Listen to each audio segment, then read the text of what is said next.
नमस्कार. प्रेमिलास रेसिपीमध्ये तुमचं सर्वांचं खूप खूप खूप स्वागत. आज आपल्याला गौराईच्या नैवेद्यासाठी तांदळाच्या पिठाच्या मस्त अशा खुसखुशीत चकल्या तयार करायचे. करायला अगदी सोपे आहेत. घरातल्या साहित्यातून झटपट तयार होतात. ह्या चकल्या महिनाभर छान टिकतात. जर माझ्या रेसिपीज तुम्हाला बघायला आवडत असतील तर एक लाईक जरूर करा आणि जे कोणी आता माझ्या रेसिपीज नव्याने बघत आहेत त्यांनी माझ्या चॅनेलला जरूर सबस्क्राईब सुद्धा करा. तर आता चकल्या करण्यासाठी काय काय साहित्य लागणार आहे ते लगेचच बघूया.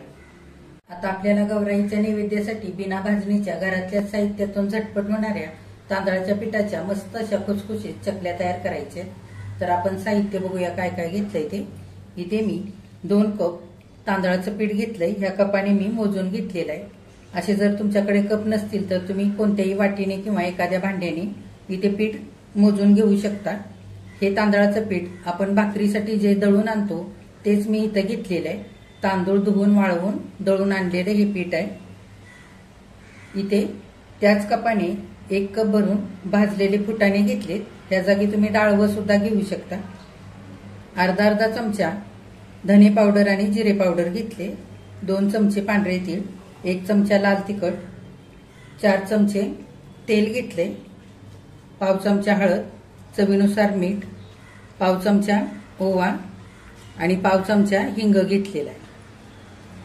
पण पहिल्यांदा हे फुटाणे मिक्सरवरती बारीक आपल्याला वाटून घ्यायचे. तर मिक्सरच्या भांड्यामध्ये घालूया.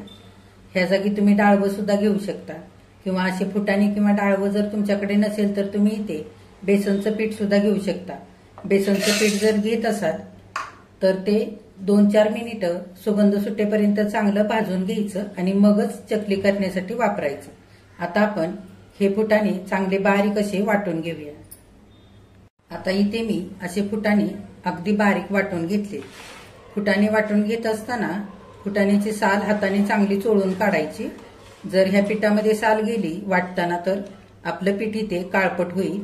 त्याच्यासाठी सगळी साल काढूनच फुटाणे इथे वाटून घ्यायचे. फुटाणे भाजलेले असतात त्याच्यामुळे इथे मी बिना भाजताच हे फुटाणे घेतलेत. बघा फुटाण्याचं पीठ इथे सगळं चाळून झालेलं आहे. असं मस्त मऊसूद इथे पीठ तयार झालेलं आहे. पीठ चाळूनच घ्यायचं म्हणजे फुटाण्याचे जे बारीक कण असतात ते निघून जातात. आपण तांदळाचं पीठ घालूया. तांदळाचं पीठ सुद्धा चाळून घेतलंय. चाळूनच घ्यायचं म्हणजे छान मऊसूद असं इथे आपल्याला पीठ मिळतं. सगळं चांगलं आपण हाताने एकजीव करून घेऊया. आता आपल्याला पिठामध्ये सगळे मसाले घालायच्या आधी तेलाचं मोहन घालायचंय. तर इथे मी कडकडीत असं 4 चमचे तेल गरम करून घेतलंय. ते घालूया आणि सगळं पीठ चमच्याने एकजीव करून घेऊया. आता पिठामध्ये घातलेलं मोहन आपण सगळ्या पिठाला चांगलं चोळून घेऊया. असं छान चोळून घ्यायचं म्हणजे चकल्या आपल्या इथे मस्त अशा खुसखुशीत तयार होतील. सगळे मसाले घालायच्या आधीच मोहन घालायचं म्हणजे मसाले करपत नाहीत आणि चकलीची चव सुद्धा बदलत नाही. हे बघा पिठाला चांगलं मोहन इथे मी चोळून घेतलेलं आहे. या पद्धतीने असा मुटका तयार होतोय. आता आपल्याला पिठाची उकड न काढता इथे चकल्या तयार करायच्या. तर इथे आपल्याला गरम पाणी लागणार आहे. तर मी गॅसवरती टोप ठेवलाय. ज्या कपाने आपण तांदळाचं पीठ मोजून घेतलंय त्याच कपाने आपण 2 कप पाणी घालूया. पाणी चांगलं आपल्याला इथे उकळवून घ्यायचंय.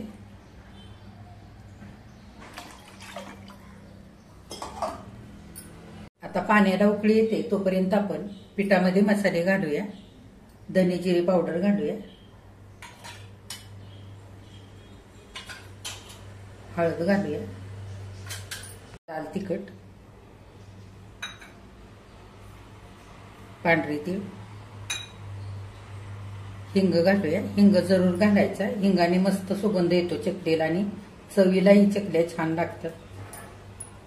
चकल्या चवीला आणखी छान लागण्यासाठी आपण ओवा सुद्धा घालूया. तुम्हाला आवडत नसेल तर नाही घातला तरी चालेल. थोडासा हातावरती असा चोळून घालूया. आता चवीनुसार चमच्यावर मीठ घालूया. घातलेले मसाले सगळे आपण मिसळून घेऊया पिठामध्ये.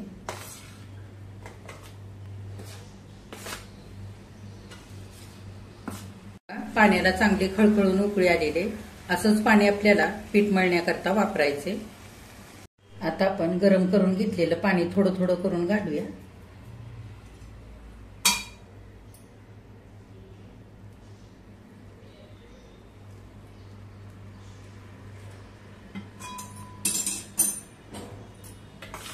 आणि चमच्याने चांगलं पीठ मिसळून घेऊया.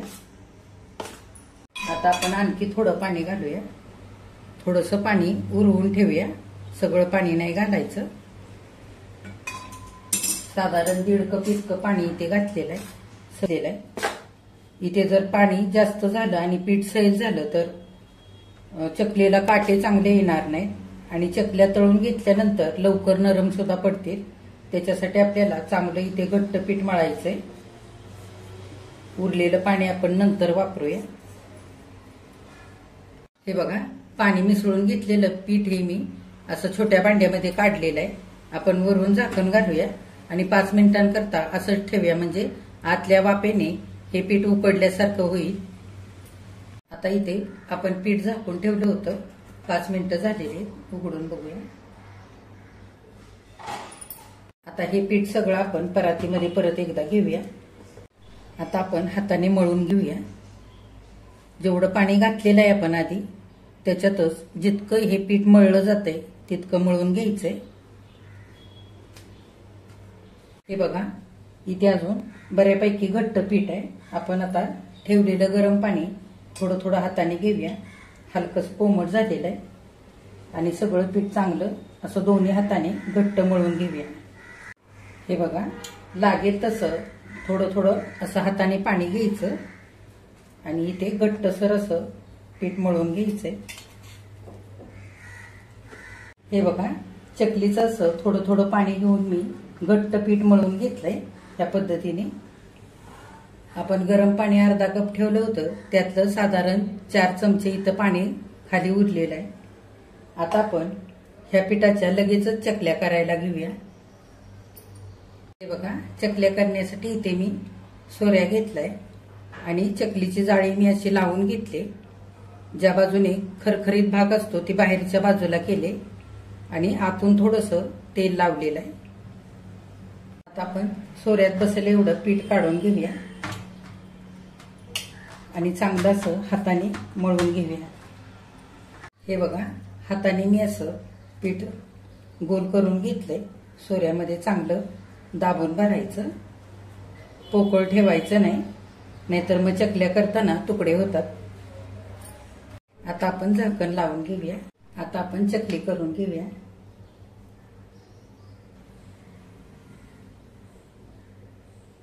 हे बघा, अशी छान मोठी चकली करायची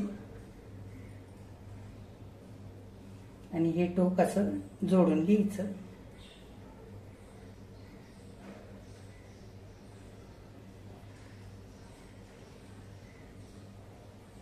मध्ये सुद्धा जास्त असं मोठं गोल ठेवायचं नाही.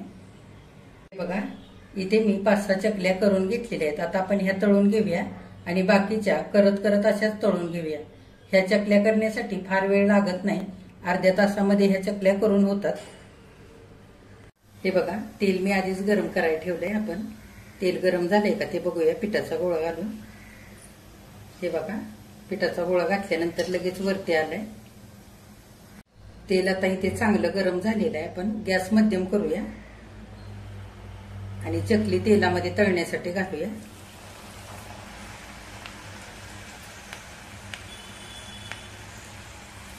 छान एका बाजूने मिनिटभर आधी तळू द्यायचे आणि नंतरच उलटवून घ्यायचे. घाई करायची नाही, उलटवायची. आता मिनिटभर चकली चांगली तळलेली एका बाजूने आपण उलटवून घेऊया.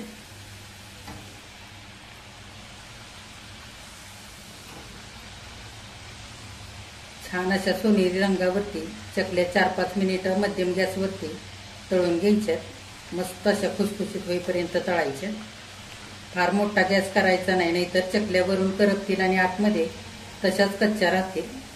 किंवा अगदी लहान गॅस करून सुद्धा इथे चकल्या तळायच्या नाहीत, नाहीतर चकल्या इथे खूप अशा तेलकट होतील आणि लवकर नरम सुद्धा होतील.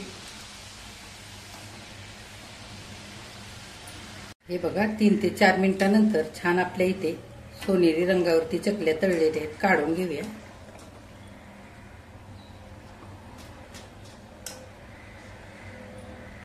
आता आपण आणखी चकल्या घालूया तळण्यासाठी.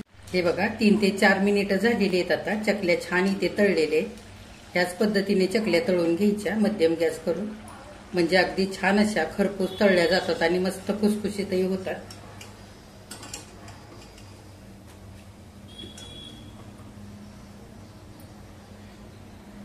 आता ह्या पद्धतीने आपण सगळ्या चकल्या तळून घेऊया. हे बघा इथे सगळ्या चकल्या तळून तयार झालेल्या आहेत. किती मस्त झाल्यात बघा. काटेरी आणि मस्त खुसखुशीत झालेले, अजिबात तेलकट सुद्धा झालेले नाहीत. हे बघा मी तुम्हाला एक चकली तोडून दाखवते. गौरीच्या नैवेद्यासाठी बिना भाजणीच्या तांदळाच्या पिठाच्या मस्त खुसखुशीत चकल्या इथे करून तयार झालेले आहेत. किती छान झाल्यात बघा. काटेदार आणि मस्त खुसखुशीत झालेले आहेत. ह्या चकल्या करताना आपण उकड न काढता उकळत्या पाण्यामध्ये पीठ मळून घेतलेलं आहे, त्याच्यामुळे मस्त खुसखुशीत झालेले आहेत. ह्या चकल्या मस्त संपेपर्यंत खुसखुशीत राहतात आणि महिनाभर छान टिकतात. तर तुम्ही ह्या जास्तीच्या सुद्धा मुलांना खाण्याकरता बनवून ठेवू शकता. ह्या चकल्या छान थंड झाल्यानंतर हवाबंद डब्यामध्ये भरून ठेवायच्या, म्हणजे छान अशा खुसखुशीत राहतात, नरम पडत नाहीत. तर तुम्ही सुद्धा गौराईच्या नैवेद्यासाठी अशा तांदळाच्या पिठाच्या मस्त खुसखुशीत चकल्या बनवून बघा. तुम्ही केलेल्या चकल्या कशा तयार झाल्यात ते मला कमेंट करून नक्की सांगा. आजची रेसिपी आवडली असेल तर लाईक सुद्धा करा आणि जे कोणी आत्ता माझ्या रेसिपीज नव्याने बघत आहेत त्यांनी माझ्या चॅनेलला जरूर सबस्क्राईब सुद्धा करा.